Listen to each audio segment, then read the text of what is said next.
So, students of class 7, this is the revision class, and now we will learn chapter 5 water.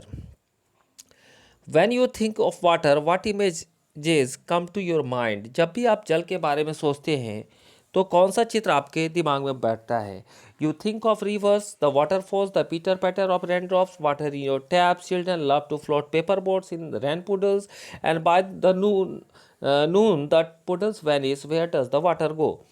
यानी आप नदियों के बारे में, जलप्रपात के बारे में और वर्षा के जल के बारे में आप सोचते हैं, और जो आपके नल से पानी टपकता है उसके बारे में सोचते हैं। बच्चे जो होते हैं वह पेपर बोट्स जो है बना करके गड्ढे में जमे जल में जो है उसको तैरा कर बहुत खुश होते हैं, और दोपहर जब होती है तो गड्ढे में जमा जल जो होता है वह गायब हो जाता है। आखिर यह जल कहाँ चला जाता है? तो चलिए हम लोग जानते हैं कि आखिर ये जल जो होता है वह जाता कहाँ है। The sun's heat causes evaporation of water into vapour, यानी सूर्य के ताप के कारण जल जो होता है वह वाष्पित हो जाता है।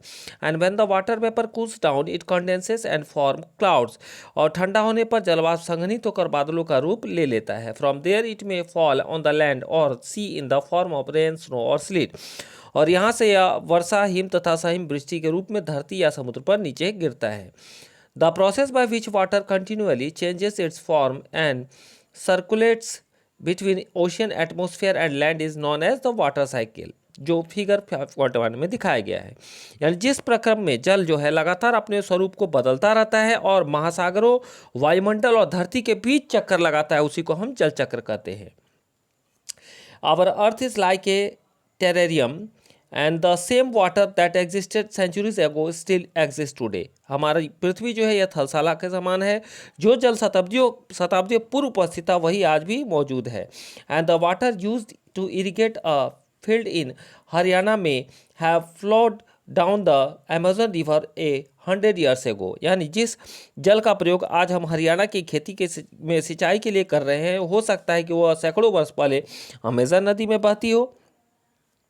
The major sources of fresh water are the river, pond, springs and glaciers, यानी जो फ्रेश वाटर का जो मुख्य स्रोत जो है वह नदी, ताल, सोते एवं हिम नदी है।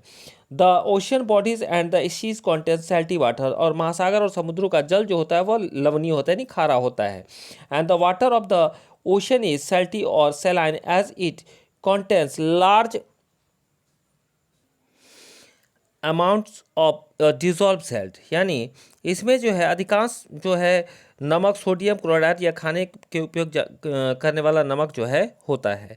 Most of the salt is sodium chloride और the common salt, table salt that you eat, यानी जो भी हम कॉमन साधारण नमक खाते हैं या सोडियम क्लोराइड वह इस जल में पाया जाता है। डिस्ट्रीब्यूशन ऑफ वाटर बॉडीज, यानी जो हमारे जल हैं उस जल का वितरण। We all know that 3/4 of the earth's surface is covered by water. हम सभी जानते हैं कि पृथ्वी की सतह का 3/4 भाग जो है जल से ढका हुआ है। If there is more water than land on this earth, why do so many countries face water scarcity? यानी यदि धरती पर जल की इतनी अधिक है तो अनेक देशों में जल की कमी का सामना क्यों करना पड़ता है? It all the water on earth available to us, यानी क्या पृथ्वी पर मौजूद सभी जल जो है हमारे लिए उपलब्ध हैं? The following table gives the distribution of water in percentage, निम्नलिखित जो टेबल दिया हुआ है इसमें जल के वितरण का प्रतिशत दिया गया है।